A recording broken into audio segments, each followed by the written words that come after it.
Bonsoir à tout le monde. Ça me fait encore plaisir de me retrouver avec vous. Très content pour cette opportunité que le Seigneur me donne d'être chez vous à la maison. Voilà, donc rapidement, j'aimerais partager avec vous un sujet pour lequel le monde, euh, tout le monde est en ébullition pour ce week-end, les jours à venir, les heures qui viennent, pour lequel tout le monde est en train de se préparer. Donc il s'agit bien de la Saint-Valentin. Donc j'aimerais un peu partager avec vous pour les quelques minutes qui nous restent, qu'il y a devant nous. Quand vous entendez bien ce mot-là, on entend bien Valentin, qui est un prénom, saint, un monsieur qui serait saint, et puis voilà. J'aimerais un peu voir avec vous, à la lumière des Écritures, parce que nous qui sommes les Seigneurs, qui aimons la parole de Dieu, on aime toujours vérifier qu'est-ce que nous dit la Bible par rapport à toutes ces fêtes qu'on nous présente, qu'on nous propose, comme toutes ces fêtes qui viennent de se passer récemment ici, le Saint-Sylvestre, toutes ces fêtes voilà, qui n'ont rien à voir avec la parole de Dieu. Et vous pouvez faire des recherches aussi sur Internet, Google, Wikipédia, donc vous aurez toutes les réponses bien détaillées par rapport à cela. Mais pour nous, pour moi, pour nous, pour vous, qui aimons le Seigneur, nous nous rendons compte au fait que cette fête est purement païenne. Donc elle n'a rien à voir avec la doctrine chrétienne, elle n'a rien à voir avec la parole de Dieu, parce qu'en aucunement, la parole de Dieu nous parle de cette fête depuis Genèse, Apocalypse. Vous pouvez prendre le temps de faire vos recherches, ce que j'ai essayé de faire un petit peu. Je n'ai pas trouvé cela. Et bien que je dois reconnaître, avant de connaître le Seigneur, je fêtais cette fête étant ignorant. Comme la Bible dit, mon peuple périt par manque de connaissance, faute de connaissance. Mais lui-même, il le dit, osait de connaître, de chercher à connaître le Seigneur. Donc nous faisons nos efforts à faire des recherches, des investigations pour savoir qu'est-ce que dit le Seigneur par rapport à ça. On voit ici que c'était une fête païenne, pourquoi? Parce que à l'époque romane, depuis même les fêtes grecques, c'était des cérémonies qui étaient le dieu de la fécondité. Donc on voit ici les lupercales romaines, les prêtres romains qui fêtaient cette fête-là. Alors les célébrations au dieu de la fécondité, et on faisait toute une soirée, une fête où il y avait des accouplements, les hommes couchaient avec des femmes qui voulaient avoir des enfants. Et c'était organisé de cette manière, donc une débauche comme pas possible. Donc comme un peu ce week-end, ça va tomber le 14, ce dimanche ici. Donc ce sont des jours, des moments, des journées, des soirées où tout le monde trouve tous les moyens techniques pour pouvoir s'accoupler ce jour-là. Sachant qu'aujourd'hui c'est devenu une fête très très commerciale, et où toutes les multinationales, les sociétés de parfumerie, la- tout ce qui est lingerie font beaucoup de chiffres ces week-ends-là, parce que tout le monde se met sur son 31, sur bon chic, bon genre, BCBG, pour pouvoir aussi bien paraître, parce que nous sommes dans un monde hypocrite, un monde de fausseté, un monde où on soigne plus l'accoutrement, l'apparence extérieure, que de soigner le cœur. Donc, et la société nous a influencé à ça et nous a apprivoisé avec cela. Mais étant enfants de Dieu, nous savons que nous sommes dans le monde, mais nous ne sommes plus du monde, parce que nous sommes des citoyens célestes, ayant été régénérés, ayant été voilà, purifiés par la parole de Dieu. Et ça ne nous concerne plus trop. Et notre rôle aujourd'hui est d'essayer un peu d'éclairer nos bien-aimés, nos frères et sœurs, nos amis, nos connaissances par rapport à cela. Et avec cette influence qui est venue d'une fête païenne, d'une fête romaine, d'une fête d'origine grecque aussi, ils ont ramené toutes ces hérésies en venant avec Monsieur Valentin qui a essayé de célébrer encore ces fêtes avec ce dieu de la fécondité, Faunus Lupercus, donc tout ce qui est Luperque, les prêtres de Lupercus. Ben, il a essayé en gros de pouvoir marier les hommes et ces femmes-là qui se retrouvaient ces nuits ensemble dans la débauche, bien entendu. Il a essayé de continuer de les marier en cachette. Voilà. Mais lorsque il a été démasqué, parce qu'on ne pouvait pas marier les jeunes hommes qui étaient encore vigoureux, parce qu'on devait les préparer pour la guerre en cachette. Et quand il a été démasqué, à ce moment-là, on l'a torturé, on l'a mis en prison, et après ça, il a été tué, décapité. Et après, maintenant, pour commémorer Valentin, ce qui va se passer, que le pape Gélas, au 5e siècle, en 495, Il va vouloir commémorer la Saint-Valentin le 14 février, et faisant de ce prêtre le martyr, le patron des amoureux. Donc c'est là on comprend que ça n'a rien à voir avec une fête d'enfants de Dieu, de la Bible. Donc c'est une fête carrément païenne. Donc ça n'a rien à voir. Et puis le seul saint, nous connaissons, le saint des saints, c'est Jésus-Christ mort ressuscité. Donc tous ces saints-là qui ont été canonisés, tous ces saints-là que les cathos, cette religion a mis en place, la Bible ne reconnaît pas. Le seul saint, c'est Jésus-Christ. Et après, bon, toutes ces fêtes païennes vont venir avec Halloween, avec plein de fêtes que vous voyez. Récemment, ici, il y a eu la Saint-Sylvestre, encore avec l'histoire de Pape, qui n'a rien à voir avec nous, en fêtant la bonne année, toutes ces choses-là qui n'est pas dans la Bible, alors que Jésus nous a déjà introduit dans Luc 4, dans l'année de grâce, nous a déjà introduit, donc nous ne fêtons plus ces fêtes-là au nom des saints X et saints Y. Nous ne sommes pas dans ça. Voilà. Et il y a plein de fêtes comme ça, et j'aimerais vraiment nous interpeller à ce que nous réalisions en fait que ces fêtes-là en fait avaient des origines païennes, et ça menait les gens plus dans la débauche, dans la dépravation, dans l'immoralité totale, et ça ne glorifie pas Dieu.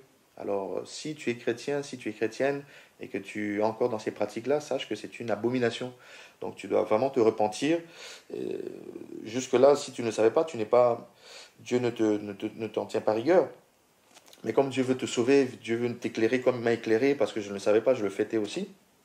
Aujourd'hui, Dieu veut te parler aussi, là où tu te trouves, afin que tu réalises que ce n'est pas pour toi, pour un enfant de Dieu. Et parce que bon, les rapports intimes, ça se fait dans le mariage, tel que la Bible nous le dit.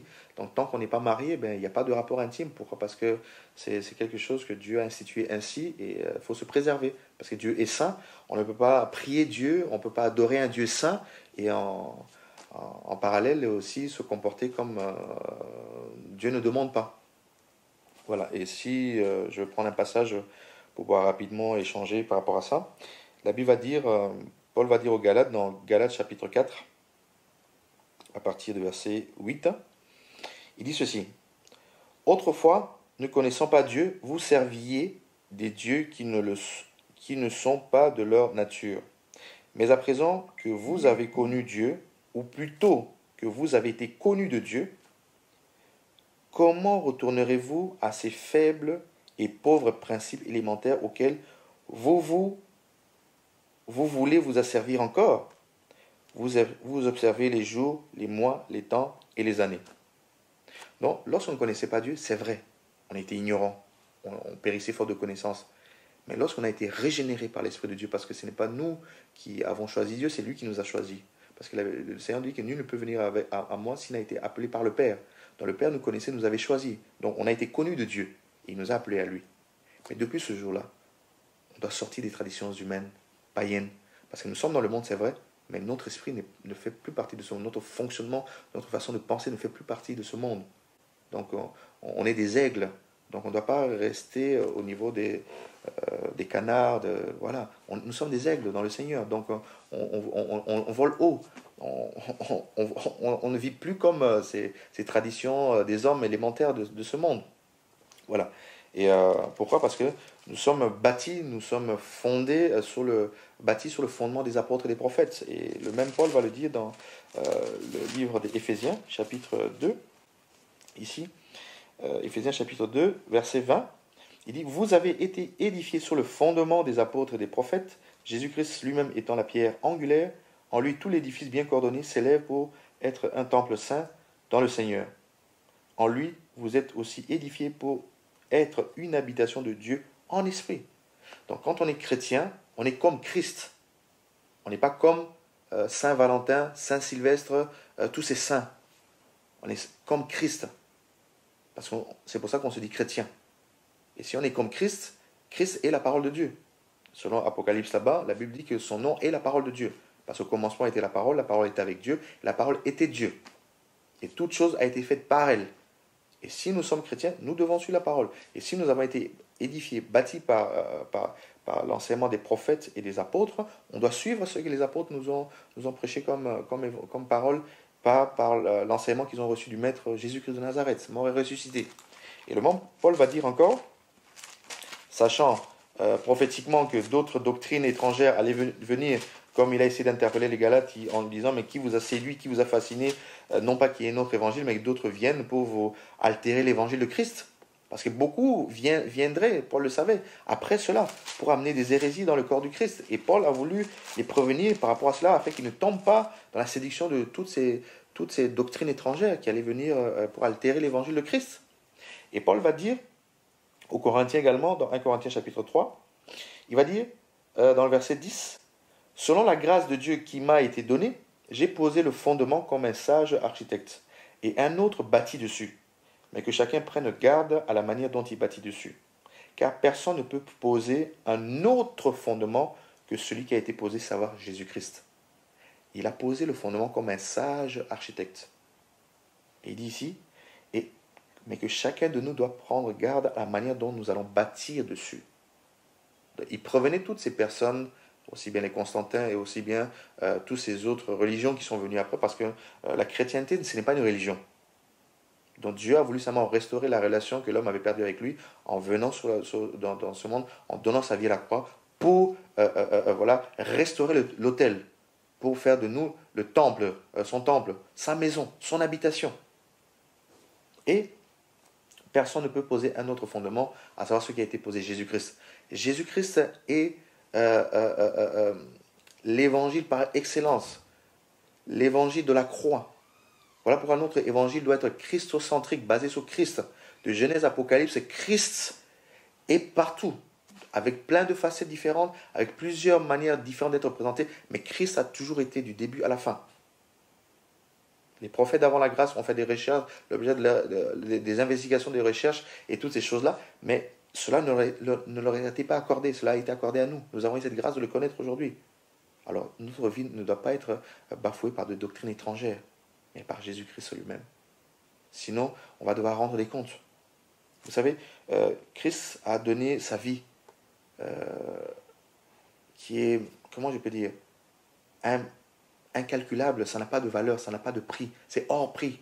Il a versé son sang pour te sauver, toi et moi. Parce qu'avant ça, tous avaient péché, étaient privés de la gloire de Dieu. Il est venu restaurer. Nous étions condamnés, nous étions maudits, nous étions dans la captivité, nous étions ce que nous étions. Sans Dieu, sans la présence de Dieu. Mais Jésus est venu donner sa vie pour que toi et moi nous puissions être dans sa présence. Ne bafouons pas cela. Et quand des Valentins comme ça viennent avec leurs hérésies, avec leurs traditions étrangères, on ne doit pas suivre ça en tant qu'enfant de Dieu. D'autant plus que ça mène à la débauche. Ce 14 ici, ça sera une journée où les gens vont vivre dans la débauche totale. Ceux qui ne sont pas mariés vont sortir en discothèque, en boîte, vont s'accoupler, vont faire tout et n'importe quoi. Et les gens vont se souiller. Les jeunes filles ou les jeunes garçons vont faire tout et n'importe quoi. Et ce n'est pas bon pour un enfant de Dieu. Parce que Dieu nous aime. Regardez, Paul va nous dire encore, non, Jésus-Christ, dans Marc chapitre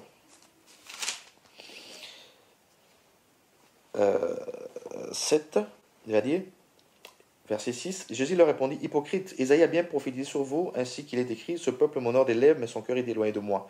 C'est en vain qu'il m'honore en donnant des préceptes qui sont des commandements d'hommes. Vous abandonnez le commandement de Dieu et vous observez la tradition des hommes. Et il leur dit encore, vous rejetez fort bien le commandement de Dieu pour garder votre tradition. Vous voyez? Donc, on ne doit pas s'attacher aux traditions des hommes.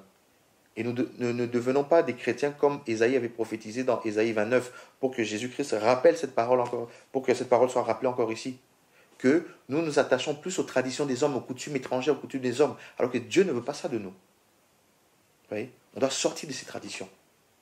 Comme la Pâque, on prend toute une journée entière pour célébrer la Pâque. Non, Christ est notre Pâque. Christ nous a déjà délivrés. Donc tous les jours, nous vivons Christ, tous les jours de notre vie, matin, midi, soir, dans l'esprit.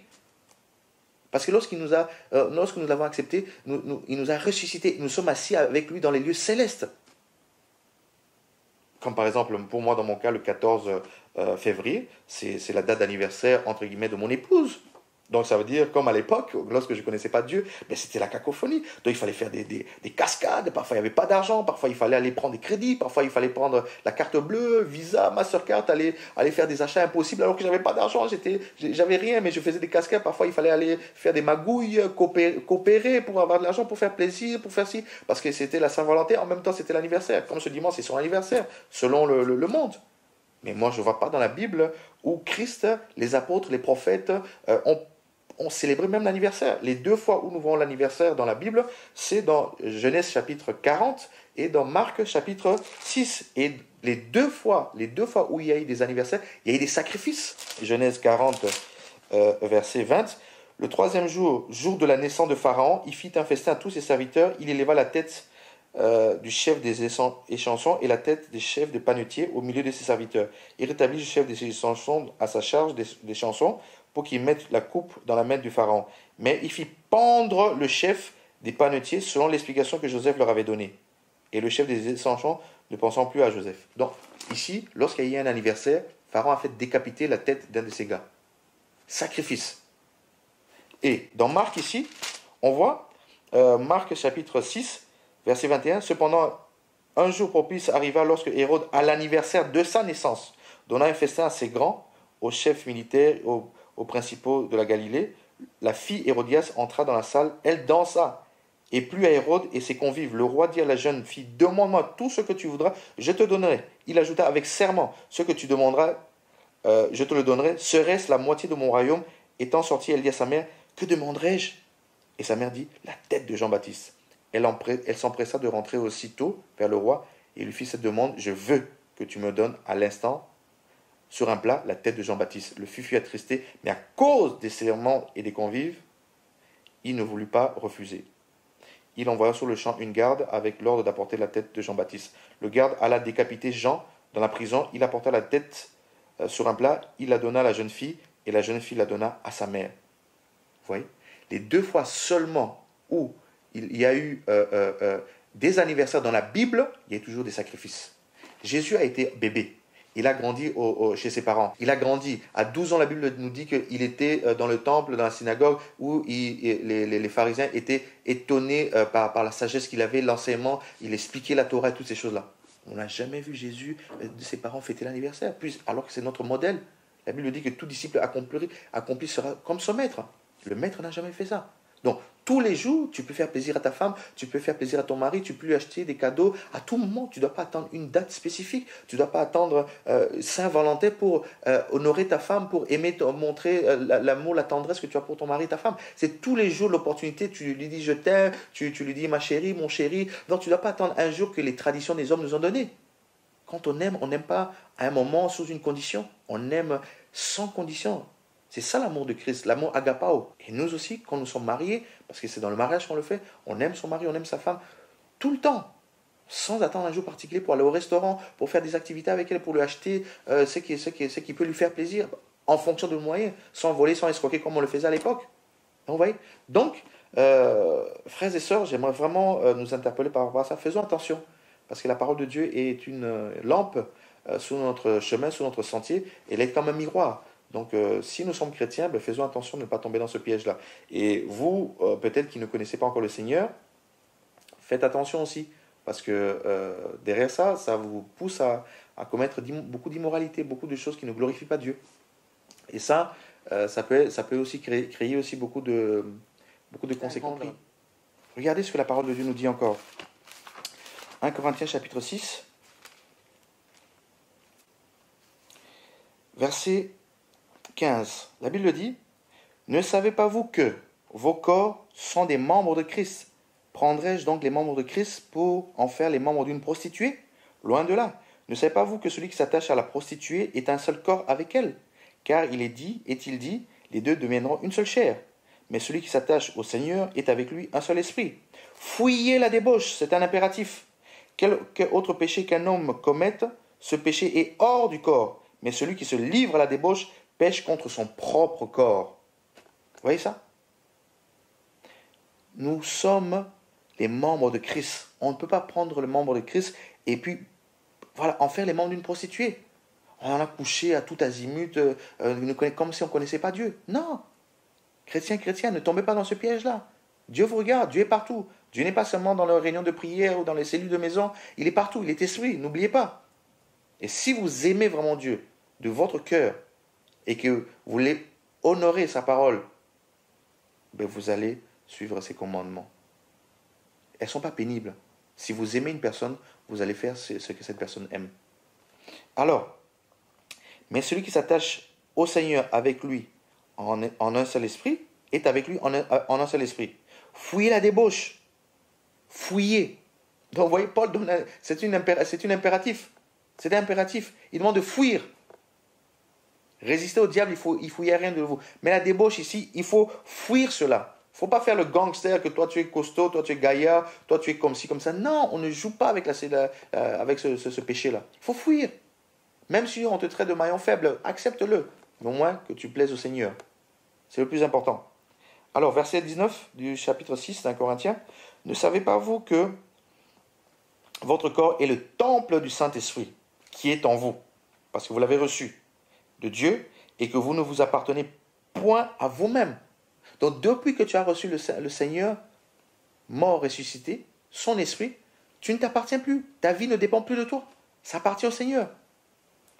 Car vous avez été rachetés à un grand prix. Glorifiez donc Dieu dans votre corps et dans votre esprit qui appartiennent à Dieu. Vous voyez? Donc, ne tombons pas dans ce piège. Avec ces fêtes commerciales où tout est bling-bling, où le marketing, les journaux, les magazines, les publicités, tout azimut et tout ça vont faire pétiller nos yeux. Ne tombez pas dans ça. On est fiancé à un seul époux, Paul nous dit. On est fiancé à Christ et nous l'attendons pour les noces de l'agneau. Donc ne tombons pas si on n'est pas marié. Même si on est marié, c'est pas ce jour-là où il faut s'aimer, c'est pas ce jour-là où il faut montrer plus d'amour. Non, c'est tout le temps. Alors, pour ceux qui parfois se demandent, qu'est-ce que Dieu veut que je fasse dans ma vie? Quelle est sa volonté? Qu'est-ce qu'il veut de moi? Mais c'est simple. Dieu veut qu'on se sanctifie simplement. Se sanctifier, c'est se séparer d'avec le monde, les traditions humaines. Dans 1 Thessaloniciens, par exemple, Paul nous dit encore, 1 Thessaloniciens, excusez-moi, je donne quand même pas mal de versets, pour que vous ayez aussi le temps de prendre à la maison, là où vous êtes, pour méditer, peut-être après. 1 Thessaloniciens, chapitre 4, il dit ce que Dieu veut. Peut-être tu te demandes parfois ce que Dieu veut de toi. Ben c'est simple. Il dit quoi? Ce que Dieu veut, c'est votre sanctification. C'est que vous vous absteniez de la débauche et que chacun de vous sache posséder son corps dans la sainteté et dans l'honnêteté, sans vous livrer à une convoitise passionnée, donc une passion dedans, comme font les païens qui ne connaissent pas Dieu. Verset 7. Car Dieu ne vous a pas appelé à l'impureté, mais à la sanctification. Celui qui rejette ses préceptes ne rejette pas un homme. Ce n'est pas moi que vous rejetez. Ce n'est pas quelqu'un qui va parler la même chose que moi. Mais ce n'est pas un homme qui rejette, mais c'est Dieu qui vous a aussi donné son Saint-Esprit. Vous voyez? Quand vous rejetez les préceptes du Seigneur, la parole de Dieu, bien que ce soit un homme ou une sœur ou un frère qui peut vous partager comme je peux le faire, c'est pas cette personne que vous rejetez, c'est Dieu que vous rejetez. De la même façon, dans la traversée du désert, à un moment donné, les peuples n'écoutaient pas, et puis Moïse a été se plaindre chez Dieu, et il a dit, mais je ne comprends pas, regarde le peuple, tout ça, il s'endurcit, il ne comprend pas, tout ça. Dieu a dit, non, c'est pas toi qui rejettes, c'est moi qui rejette. Il n'y a rien de nouveau. Il est le même hier, aujourd'hui, éternellement. Et Paul le dit de la même manière, pour montrer qu'il est véridique. Tout ça, c'est le monde passera. Et Jean encore va le dire. 1 Jean, il va nous dire quelque chose de très interpellant. 1 Jean, chapitre 2, verset 15. Il dit, n'aimez point le monde, ni les choses qui sont dans le monde. Si quelqu'un aime le monde, l'amour du Père n'est point en lui. Oh, mais c'est fort! Regardez quand nous disons que nous aimons le Seigneur.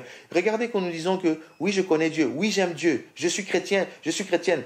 Sur les réseaux sociaux, on est tous à dire que nous aimons Dieu. Instagram, Twitter, Facebook, tout ce qui peut exister que vous connaissez. On est les premiers à dire j'aime Dieu. Mais si tu aimes Dieu et que tu aimes le monde, la Bible dit l'amour de Dieu n'est point en toi. Si moi je dis que j'aime Dieu et que je pratique les traditions humaines du monde, l'amour de Dieu n'est point en moi. Je mens Dieu. Je mens. Et nous savons qui est le père de mensonges. C'est Satan. Donc si je mens, ça dit que j'ai une semence qui n'est pas de Dieu, le Dieu saint. Donc je dois quitter ça. Quitter le Dieu menteur, Satan. Dans Jean 8, 44. C'est le père de mensonges. Vous voyez? Car, verset 16, tout ce qui est dans le monde, La convoitise de la chair, la convoitise des yeux, l'orgueil de la vie ne vient point du Père, mais vient du monde. Et le monde passe et sa convoitise passe aussi, mais celui qui fait la volonté de Dieu demeure éternellement. Regardez un peu, oh, mais c'est beau, regardez un peu tous ces magasins, la manière dont ça va être embelli ce week-end, la manière dont on nous prépare déjà mentalement, physiquement, psychologiquement, les médias, Internet, les journaux télévisés. Regardez comment on nous prépare les yeux. Donc les yeux vont être attirés. C'est pour qu'on voit davantage. On rentre dans une passion charnelle juste pour ce jour-là. Les discothèques, n'en parlons pas, ça sera champagne à gogo. Mais on a tous fait ça. Qu'est-ce que ça nous a donné? Les aînés avant nous, ils ont fait ça. Qu'est-ce qu'ils ont reçu comme certificat, comme reconnaissance? D'autres sont morts de la prostate, sans citer de nom. D'autres sont morts dans des maladies bizarres. Leur argent, leur fric ne pouvaient même pas les garder ni les sauver. Donc, tu ne seras pas le premier ni le dernier si tu continues à faire ça. Donc, ressaisis-toi tant qu'il est encore temps. Tant que tu as le souffle en toi, ressaisis-toi. Comprends que toutes ces choses sont éphémères. Mais tu as la possibilité de vivre éternellement. C'est-à-dire vivre physiquement ici sur la terre, quand bien même tu mourrais, mais ton âme pourrait vivre éternellement. Parce qu'il dit ici, et le monde passe, et sa convoitise passe aussi. Mais celui qui fait la volonté de Dieu demeure éternellement. Chacun de nous a une pensée pour l'éternité. Chacun de nous se pose des questions par rapport à tout ce qui se passe dans le monde actuellement. On voit bien sur la scène mondiale, tous les signes apocalyptiques sont là. On voit bien que nous sommes à la fin d'un cycle, à la fin d'un temps, qu'il y a quelque chose de nouveau qui arrive, quelque chose qui est en train d'arriver. Ben, c'est Jésus qui arrive. Même la terre est en train de reconnaître, même la terre est en ébullition, sachant que son créateur revient. Tout ce que vous voyez dans le monde autour de vous, informez-vous, regardez les médias. La créature reconnaît que son créateur est en train de revenir. Ne faites pas sourd d'oreille. Ne faisons pas sourd d'oreille parce qu'il sera trop tard. Regardez la parole de Lazare, l'homme riche qui sera de l'autre côté. Il dit que, mais attends, mais si tu peux m'envoyer même... Il dit non. Envoyez même, qui aille même parler à mes frères et sœurs qui sont restés parce qu'ils vivent comme moi j'ai vécu. Et je souffre ici. Et il dit non. J'ai laissé mes prophètes là-bas. S'il ne les écoute pas, il ne pourra pas l'écouter. Donc voilà, c'est vraiment nous interpeller à faire vraiment de notre mieux, à supporter, à sortir de ces choses, car ce n'est pas de Dieu. Dieu n'aime pas ça. Que Dieu nous fortifie, que Dieu nous garde. Et j'espère que si tu regardes cette vidéo, et c'est que Dieu a voulu que ça tombe sur tes oreilles, et si tu avais préparé ce jour-là particulier par rapport à monsieur Valentin, dont le pape Gélas, au 5e siècle, avait choisi de commémorer cette personne-là, mais sors de ça, sors de ces traditions. Si tu es marié, aime ta femme. Si tu es marié, aime ton mari. Si tu n'es pas marié, eh bien, ne fais rien. Aime ton Dieu, de toute ton âme, de tout ton esprit, de ton corps. Et d'aimer ton prochain comme lui-même, comme toi-même. C'est ça que je peux te partager. En tout cas, sois fortifié. Ce n'est pas un message de condamnation. Je ne veux pas te culpabiliser, mais que tu te ressaisisses. Et la Bible dit que Dieu ne tient pas compte des temps d'ignorance. Si hier tu ne le savais pas, mais aujourd'hui tu le sais, répands-toi. Ça dit que change de voix, change de comportement, change de chemin. Reviens au Seigneur, car il t'attend les bras ouverts, car c'est un Père d'amour. En tout cas, que Dieu vous fortifie, que Dieu vous encourage, et que s'il permet, à la prochaine. Et voilà, soyez encouragés et fortifiés.